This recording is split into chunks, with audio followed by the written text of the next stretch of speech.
विज्ञान भले ही कितना भी आगे क्यों न बढ़ चुका हो, लेकिन दुनिया में आज भी कुछ ऐसे अनसुलझे रहस्य हैं जिनको सुलझाने में विज्ञान अपने हाथ खड़े कर देता है। विज्ञान जहां अपने तर्क देने में पीछे रह जाता है, वहीं परलौकिक शक्तियों पर लोगों का यकीन जगने लगता है और लोग भूत प्रेत और दूसरी शक्तियों के बारे में बात करने लगते हैं। आइए रहस्यमय दुनिया के सफर पर चलते हैं और देखते हैं कि आखिर यहाँ कौन सी शक्तियाँ हैं जो विज्ञान को चुनौती दे रही हैं। खूनी नदी रोहिणी। हमारे देश भारत की राजधानी दिल्ली में कई ऐतिहासिक धरोहर हैं, जिन्हें देखने के लिए विदेशों से लोग घूमने के लिए आते हैं। लेकिन यहाँ एक ऐसी नदी है जिसे लोग खूनी नदी के नाम से जानते हैं।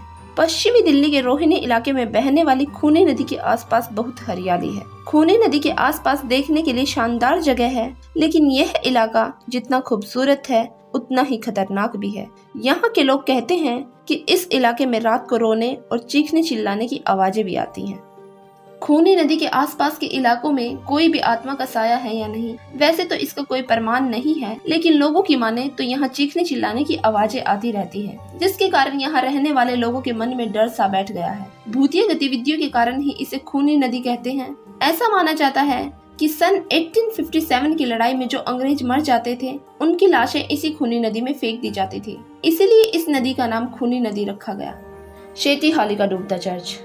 कर्नाटक के हाटल जिले में शेटीहली नाम का एक गांव में स्थित इस चर्च को रोजरी चर्च के नाम से जाना जाता है, परंतु इसे शेटीहली चर्च या फिर डूबा हुआ चर्च भी कहते हैं। कुछ लोग इसे तैरने वाले चर्च के नाम से जानते हैं। इस चर्च का निर्माण 1860 में फ्रेंच मिशनरीज ने कराया था। हेमवती नदी के बैक वाटर के लगभग किनारे इस चर्च की खासियत यह है कि मानसून के दौरान यह पानी में डूब जाता है, इसलिए इसे डूबा हुआ चर्च भी कहते हैं। साल 1960 चर्च की स्थापना के ठीक 100 साल बाद हेमवती नदी पर बांध बनने के बाद इस चर्च के चारों ओर की जमीन रेतीली हो गई, इसलिए चर्च के अनुयायियों ने यहाँ आना बंद कर दिया। आज की तारीख में यह पर्यटकों के लिए आकर्षण का केंद्र है।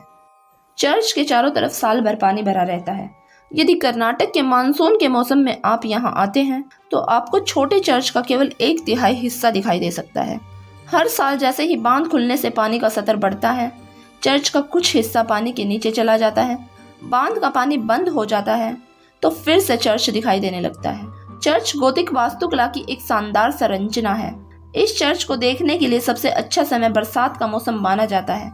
यदि आप बहुत अच्छे तैराक नहीं हैं और आपके पास सरकार की भी कोई अनुमति नहीं है, तो फिर आप नाव लेकर परिवार सहित चर्च के भीतर जा सकते हैं। यहाँ के नाविक चर्च के अंदर वाले हिस्से तक नाव ले जाते हैं।